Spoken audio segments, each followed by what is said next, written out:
Hi all, welcome again on the same topic of regulation of enzymes. So in the last video we saw and talked about enzyme compartmentalization, where we saw that the enzymes are compartmentalized in the different organelles for the normal and smooth functioning of the body. And then we saw that how a product uh, inhibits its own production if the concentration of the product increases to maintain the homeostasis, which is called as feedback inhibition. I would like to give you an example. So you can see here on the screen, I have an amino acid threonine, which is getting converted to L-isoleucine, a second amino acid, by 5 different steps, where 5 different enzymes are being used. However, your product isoleucine, if it exceeds the amount or exceeds the concentration of, if the high concentration of isoleucine is produced, then the system will only sense the signals given by isoleucine. The cellular levels of isoleucines are increasing. It itself will go and inhibit the first enzyme, that is E1, which is mentioned there as threonine dehydratase. So threonine dehydratase here is helping me to regulate my cycle or to decrease the speed of the cycle or formation of isoleucine.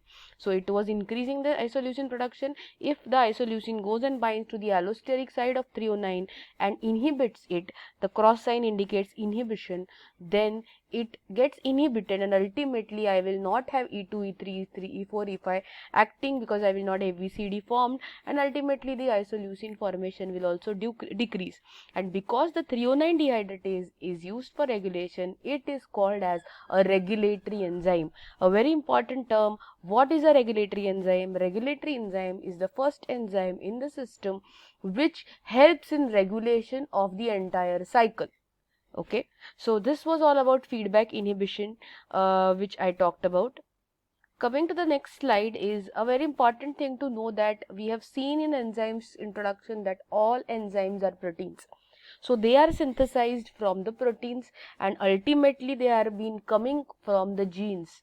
So they are being the genes are the recipes for the proteins. Proteins are the building blocks of the enzymes, and ultimately enzymes are the proteins or machines that carry out the drug metabolism, as rightly written in this picture. So because enzymes are being formed from the genes in response to the molecular signal. What is the molecular signal? Increasing the concentration of product or decreasing the concentration of product. These molecular signals leads to gene expression. So what is this gene expression? The gene which is producing an enzyme will either rise its work and increase the production of the enzyme, or the gene which is making your if the cellular levels decreases, molecular signal is the production of enzyme, this is they will fall, the gene expression would fall because of the cellular level signals. So at a cellular level the enzyme will not be seen, or at cellular levels enzyme will be seen increased. Why is this happening? Because enzyme is formed from a gene. The gene will be either increasing its production or decreasing the production to the molecular signal, and because of which the changes will happen at the cellular level by inhibition or by increasing the production. Okay, so what does this important? So two important concepts to be known here is that the gene which is expressing my enzyme, if it due to some molecular signals start expressing more, or it increases the production of a particular enzyme, the concept is called as enzyme induction. So you can see here it is called as enzyme induction. But if at all any gene which is expressing for an enzyme starts stopping the production of that particular enzyme due to some molecular signal received, that is called as enzyme repression. So it is very important to know the two concepts, which is enzyme induction and enzyme repression. Okay, so in response to a molecular signal, gene expression rises or falls at the cellular levels. Okay, so which means in response to the molecular signal, gene expression increases, enzyme induction, or falls, enzyme repression, at a cellular level. So we should know what is enzyme induction and enzyme repression. Coming to the next thing, the two concepts called as isoenzymes and coenzymes. We have studied it, but still doing it again. Enzyme was made up of, which is nothing but a hollow enzyme, is made up of apoenzyme and a cofactor. So the cofactor, which is a non-protein part of the chemical compound, which can either be a metallic, those cofactor are the helper molecules, and those are called as coenzymes. So cofactor and coenzymes are the same concepts. So these cofactor or metal ions help my apoenzyme, which is a protein part, to, and that because of those association of this apoenzyme and coenzyme, holoenzyme can elicit its action by converting a substrate to a product. Okay. And what is then an isoenzyme? Isoenzyme, if I cut it, it is an iso. What is iso? Same. So they are physically distinct forms of the same enzyme activity. So what does the same enzyme activity means? And same enzyme activity is either all doing hydrogenations, all enzyme performing oxidation, all enzyme performing reduction, all enzyme performing phosphorylation. All these are doing same activity, same reaction. So they are physically distinct forms, but they are doing or involved in same enzyme activity. So multiple molecular form of an enzyme is described as an isoenzyme or an isozyme.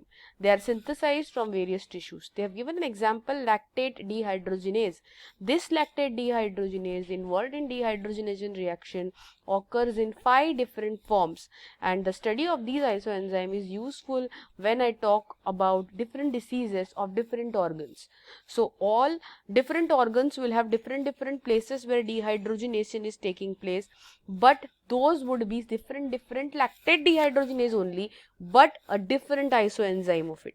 So very important to remember, a physically distinct form of a same enzyme which is having which is going to do the same activity, but the form is different, present in different organelles. So next, coming to a very important, the last part of the enzymes chapter is why the hell are we learning in this biochemistry as a BPharm program? Why are we learning this enzyme chapter as a whole? Important to know its therapeutic and diagnostic applications. Everybody should by now know what are the literal meanings of these two words, diagnostic and therapeutic. So diagnostic means used to diagnose, okay, which is used in the tests which we go in the laboratories and do with your blood test, urine test, stool test, whatnot tests. So that is diagnosis by some particular thing. Therapeutic means for treatment of a disease or required for the normal functioning of my body. So diagnostic involves biochemical markers. What are biochemical markers?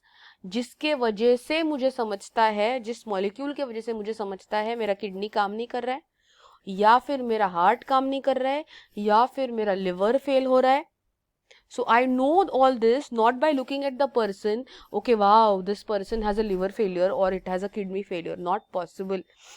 Doctor also, a god also does the diagnostic procedures, and looking at those tests they understand this biochemical marker has increased, which means there would be a kidney problem, a liver problem or whatnot. So all the diagnostic biomolecular markers and analytical reagents requires or involves enzyme usage, and therapeutic treatment of a disease or enhancing a normal functioning also require enzyme. So we will in detail see what exactly they are. Of course, I can take only few examples so that we can write it as a form of an answer in our exam. So diagnostic use of an enzyme. So there is a pink color thing written, a small thing which we usually do in our biochemistry lab, if you remember. What is it? Principle is substrate plus enzyme giving me a product. What are we doing? I am adding some chemical reagent to it which gives me some colored complex, and I am checking its OD, optical density or absorbance. Okay, so we have you can see here on the left hand side I have enzymes for diagnostic purpose. Urease. So if I am checking a urease enzyme, what do I estimate? The amount of urea in the body. If I determine if there is a gout, like I have a doctor has a doubt that this person may have a gout like disease, they will tell that check the uric acid levels. Who will give me uric acid levels? A biomolecular marker which is an enzyme urease. If there is there is more urease, then uric acid is less formed, or if you use less urease, more uric acid is formed. Similarly, glucose, which is day in day out thing for a diabetic individual. So what are they checking? GOD. What is that? Glucose oxidase, which is checked for determining the amount of glucose in my blood. Similarly, peroxidase, POD, hexokinase, cholesterol determination. Many people have cholesterol problems. They may have increase in HDL, LDL, triglycerides. What is that due to? Cholesterol increase. But कैसे समझता है कि cholesterol देख के? No. By the enzyme like cholesterol oxidase. When I estimate it, I understand, okay, there's an increase in cholesterol. Lipase, if at all lipase is decreased, I will have excess of my triglycerides in my body. क्योंकि वो टूट ही नहीं रहे. क्यों नहीं टूट रहे? क्योंकि lipase कम है. Similarly, all these alkaline phosphatases for liver function, all these are the ones which are used for diagnostic treatment or diagnostic thing as for determining any disease. Okay, diagnosis only. However, when you come to the next slide, you will see that what are the therapeutic applications. You can see here therapeutic applications are, where are they used? Can you see the use here? Amylase. We have seen amylase from the mouth, the salivary amylase, which was converting the polysaccharide into a monosaccharide or a starch into maltose and then later into glucose. It is important to know this for digestive disorders. If this is happening properly, then there is no digestion problem. However, if at all it is a problem, which means that there is a problem with my digestive functions and I may have some digestive disorders. Similarly, collagenase for skin ulcers. I may have a problem in healing, so I have a skin ulcer. I may have bilirubin oxidase. If at all that is increasing, I may have a disease called as hyperbilirubinemia. I may have this kind of enzyme increasing, which may lead to a cyanide poisoning. So n number of things. I have hyaluronidase, which is increasing, giving me a viral infection. I mentioned about uricase, which is used for determining whether I have a gout like thing or not. I mentioned you in the previous slide. Araginase will give me whether I have a cancer like symptoms or not. So this is a therapeutic thing.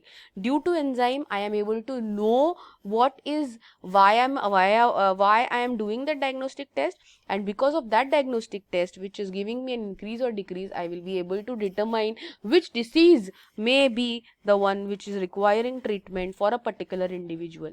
So a very important slides, which is diagnostic applications of the enzymes and therapeutic applications of the enzyme. You should know at least a few when you write an answer. So application should be written properly. If they come for 5 marks, there are more number of examples would be expected. Okay. The last part is structure and biochemical functions, which we have been doing since the first slide, that it acts as a catalyst, it converts substrate to product and whatnot. So you should be able to write the functions of the enzyme by now. And the structure is what we have done in the protein structure, where I said that the proteins are formed by primary, then secondary alpha helix, beta sheets, then in the tertiary domains, and then the quaternary structure. Like proteins, enzyme also will form a primary structure, secondary, tertiary, and then come out into 2-3 domains to coming together to form a quaternary structure. So this is what you are going to do it on your own, because we have studied it in the proteins chapter as well as the introduction part of our enzymes. Okay. So with this we complete our portion. Thank you so much. What exactly does the enzyme tells your substrate? It tells that you complete me. Okay, chalo. Thank you for patiently hearing.